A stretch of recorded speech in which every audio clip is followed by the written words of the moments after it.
The 7 canned foods every prepper swears by, and 3 you should stop buying. Intro, hook, first 10 seconds.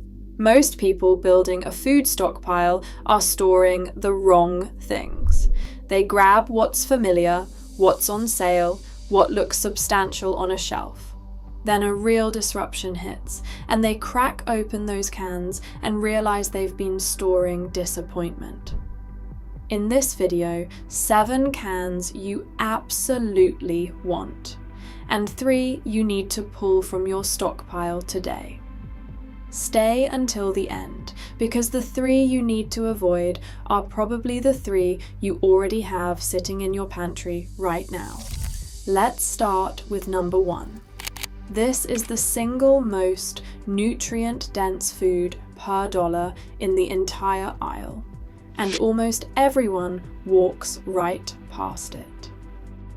Number 1. Canned sardines in olive oil. The most nutritionally dense food per dollar. Wait before you click away. 90 seconds. Because dismissing sardines means leaving the only shelf-stable food that can prevent cognitive decline during a crisis sitting in the aisle.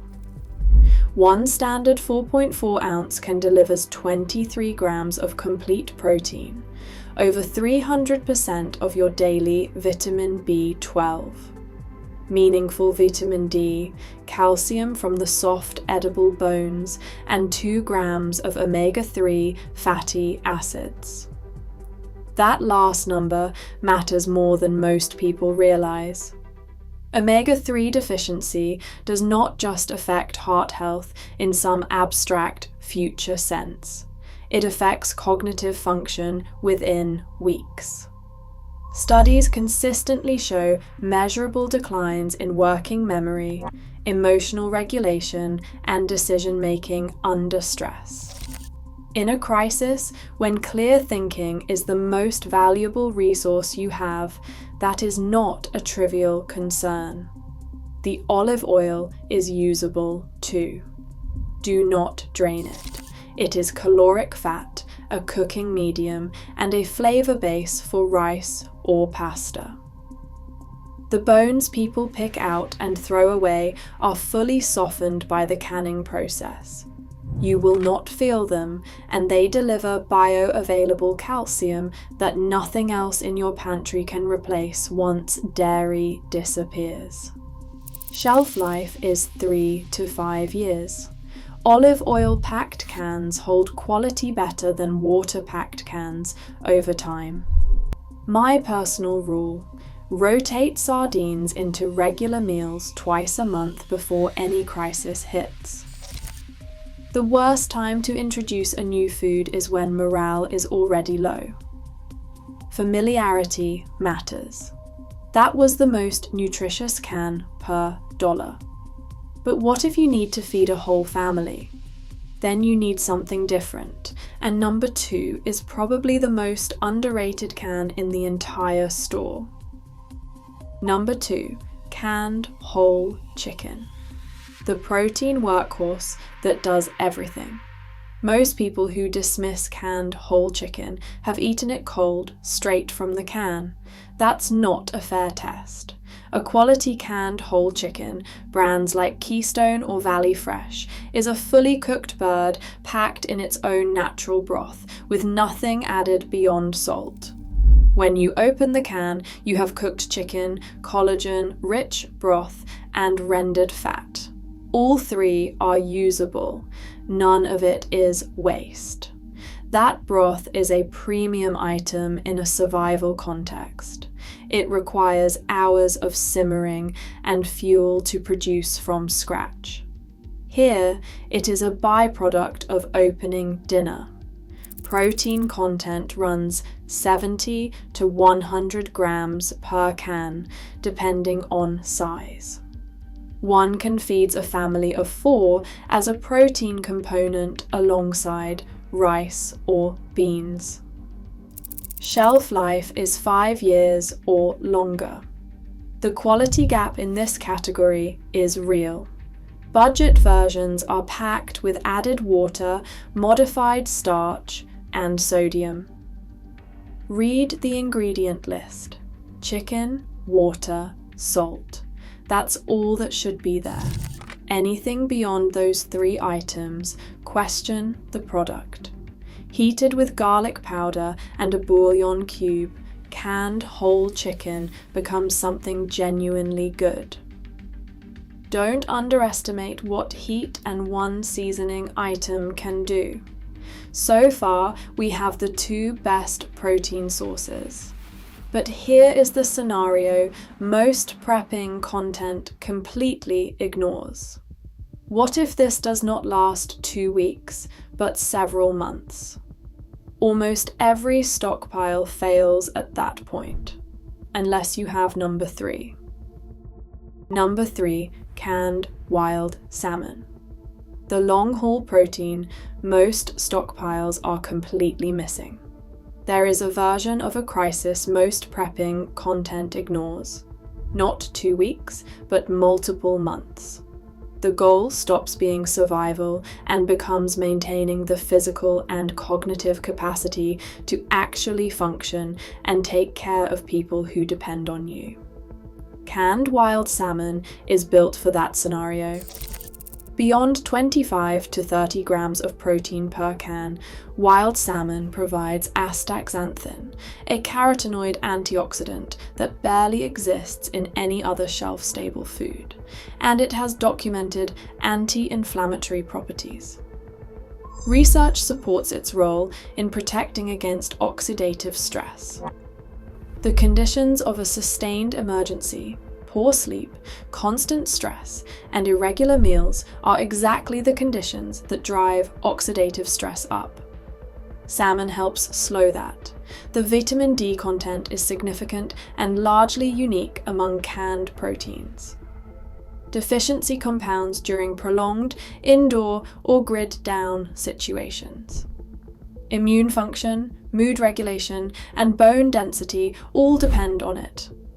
Wild caught matters. Wild salmon has dramatically better omega-3 ratios and fewer contaminants than farmed. Look for the words wild caught, Alaska, or Pacific on the label. Pink salmon is affordable and nutritionally solid. Sockeye is richer and higher in astaxanthin. Don't discard the bones. Soft, edible, calcium dense. Mash them in. 3 cans in. Protein, micronutrients, long-term nutrition covered. But there is one scenario where all of this still is not enough. That's when you need to actually work hard. Number 4 is built for that. Number 4, canned corned beef. Hash, high-density fuel for high-output situations. Here's the distinction most prepping content blurs. Canned corned beef hash is not the same as canned corned beef. Hash is a complete dish. Cooked potatoes, seasoned beef, vegetables, fat. You open it, heat it, eat it. Roughly 370 calories per serving, with a fat and protein ratio that genuinely sustains output rather than just filling a stomach. Researchers who study humanitarian crisis nutrition have documented what they call appetite fatigue, a progressive loss of motivation to eat as food becomes monotonous and unpleasant. People start eating less than they need, not because food is not available, but because the act of eating has become something they are avoiding.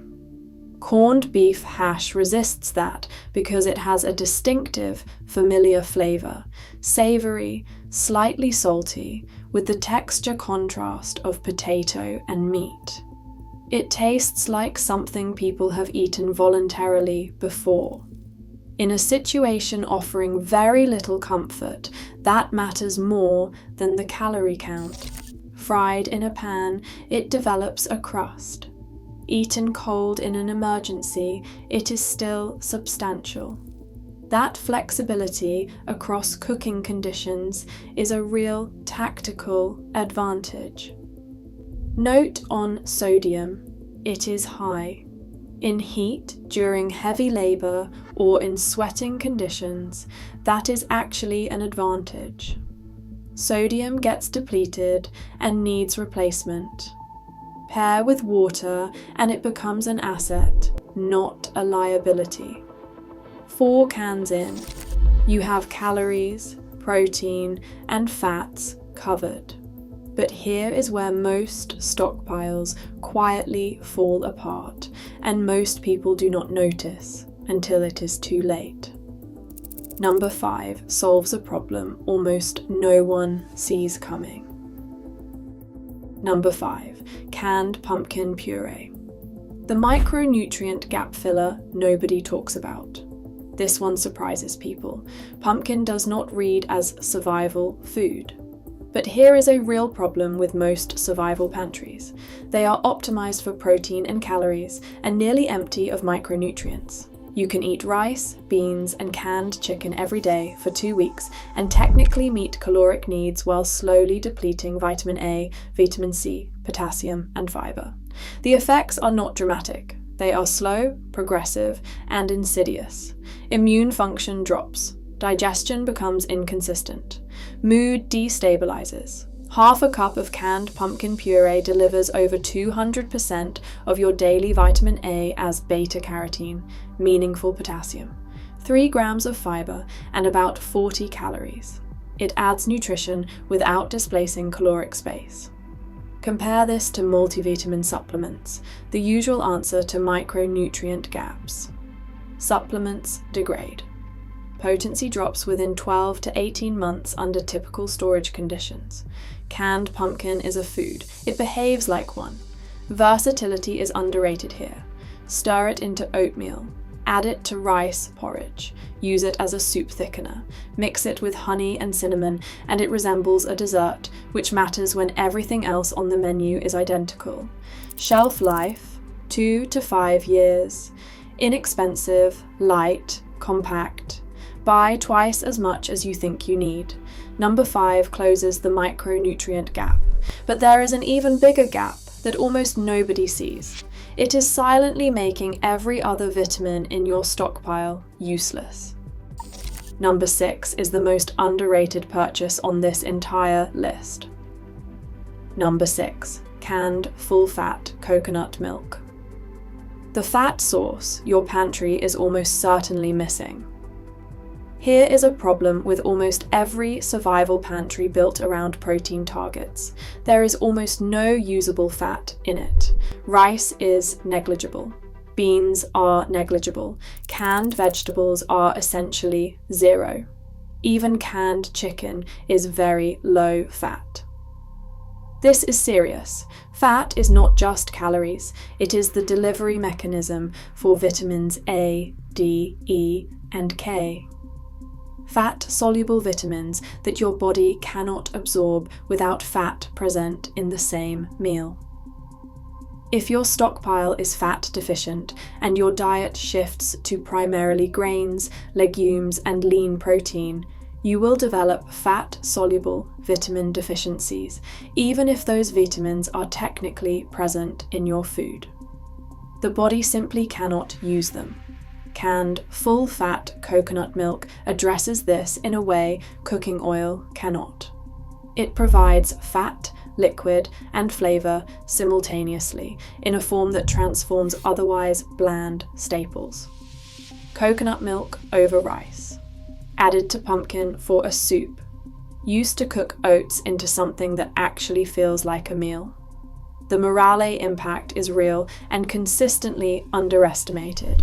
Flavour variety is one of the most effective available interventions for maintaining morale during extended food restriction. Buy full fat only. The light versions have had the fat removed. That fat is the entire point. Shelf life, 2 to 5 years. Fat separates in the can over time. This is normal. Shake or stir before using. 6 cans in. Calories, protein, fats, vitamins, all covered. But around day 5 of any disruption, something else breaks down. Something you will not find on any nutrition label. And number 7 is the only thing that fixes it. Number 7, canned fire-roasted tomatoes. The flavor anchor your entire pantry depends on. Everything I'm about to say comes down to one problem, the meal transformation problem.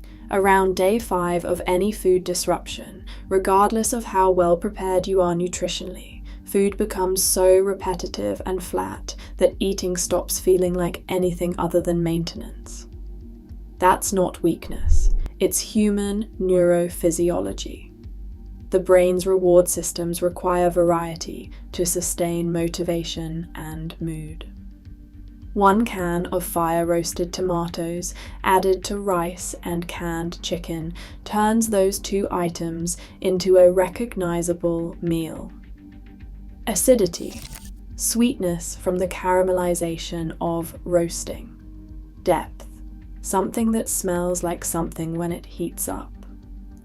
Fire-roasted specifically, not standard diced, because roasting develops concentrated sweetness and Maillard reaction compounds that make the product dramatically more effective as a flavor base. Beyond flavor, cooked tomatoes provide lycopene in a more bioavailable form than raw, vitamin C, potassium, and fiber. They're cheap, they stack easily. 1 can flavors 4 to 6 servings of grain-based meals when used thoughtfully. Shelf life, 3 to 5 years. I keep more of these than almost anything else, because the function they serve is irreplaceable. That's the 7 you want. Now the 3 you probably already have in your pantry, and that need to come out today. The 3 you should stop buying. Avoid 1, canned chili with beans. The can that looks like a complete meal and isn't. Canned chili is not dangerous, but in the context of building a serious stockpile, it is one of the worst investments per dollar, per calorie, per gram of protein, and per unit of storage space. Most of the protein in canned chili is coming from beans, not from meat, which is typically present at under 10% of total weight. The beef content in budget canned chilies contributes almost negligibly to the protein count. Meanwhile, a pound of dry kidney beans costs around $1.50 and produces the equivalent of 3 to 4 cans when cooked, at 4 to 5 times the protein per dollar in a fraction of the storage volume. The pre-made chili's only advantage is convenience. 1 can, no effort. But if your pantry contains beans, a canned protein, tomatoes, and bouillon, you can produce a superior meal from components in 10 minutes. The pre-made version is redundant and expensive. Sodium compounds the problem. Most brands run 800 to 1,100 milligrams per serving.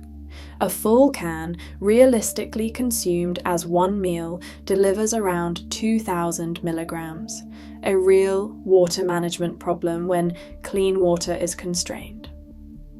Build your own from components. The pre-made version is paying for someone else's labor in a context where your own labor is free. Number 2 is subtler. It looks like a bargain. But read the ingredient list and you will change your mind immediately. Avoid 2. Potted meat and meat spread products. The protein illusion that costs more than it delivers. Small cans, low price, protein on the label. In a budget-conscious prepping context, they look like a deal. Read the ingredient list on the market leader in this category. mechanically separated chicken, partially hydrogenated beef fat, water, salt, flavorings, sodium nitrite. That's it. Mechanically separated chicken is a paste produced by forcing bones and attached tissue through a sieve at high pressure. The resulting product contains bone marrow, skin fragments, and connective tissue alongside muscle protein. Legally classified as a distinct category from regular chicken meat for a reason. The fat profile is partially hydrogenated, meaning trans fats. That creates genuine cardiovascular risk with sustained consumption. The protein is real, but the bioavailability is lower than intact muscle meat. The economic case collapses quickly.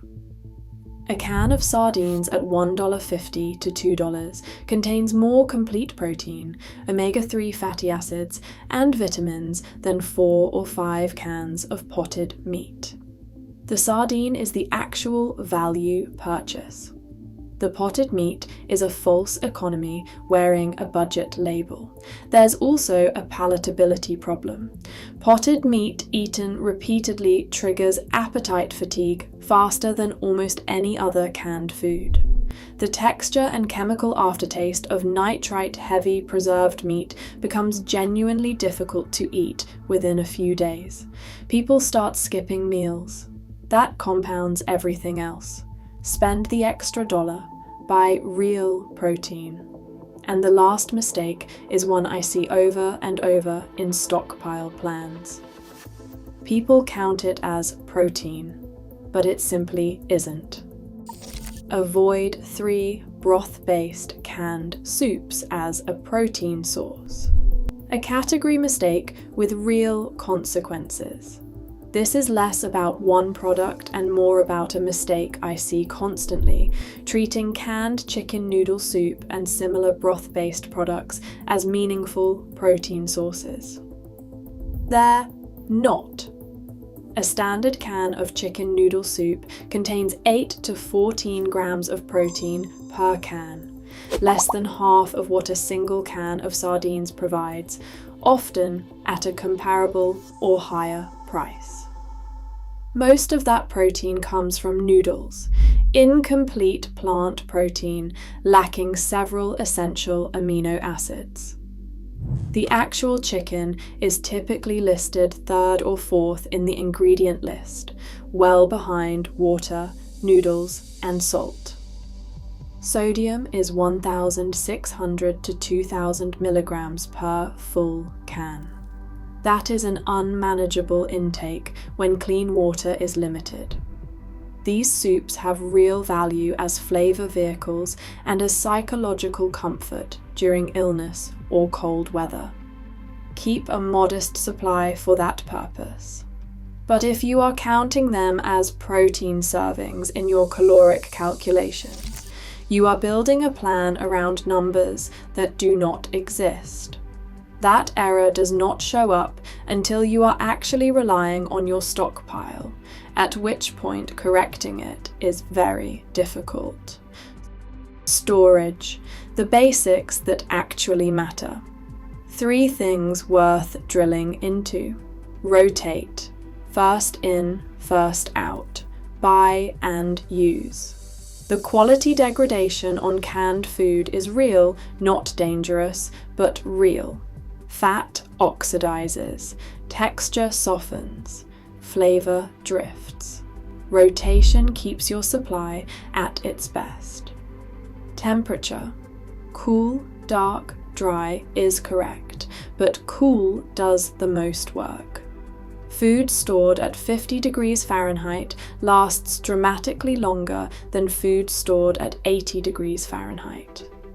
A garage that cycles between 40 degrees Fahrenheit in winter and 100 degrees Fahrenheit or more in summer is one of the worst storage environments possible. A climate-controlled interior closet is substantially better. Inspect every 6 months. Swelling at the ends of a can means gas production inside, and that signals bacterial contamination. Discard immediately without opening. Seam dents compromise the seal. Deep rust that has pitted the metal creates contamination pathways. These 3 things are the only genuine safety risks in canned food storage, and they are all visible if you look. Outro. And there you have it. 7 cans you want in your stockpile. 3 you pull out today. If this opened your eyes, please subscribe and like the video. More food storage content coming soon. See you in the next one.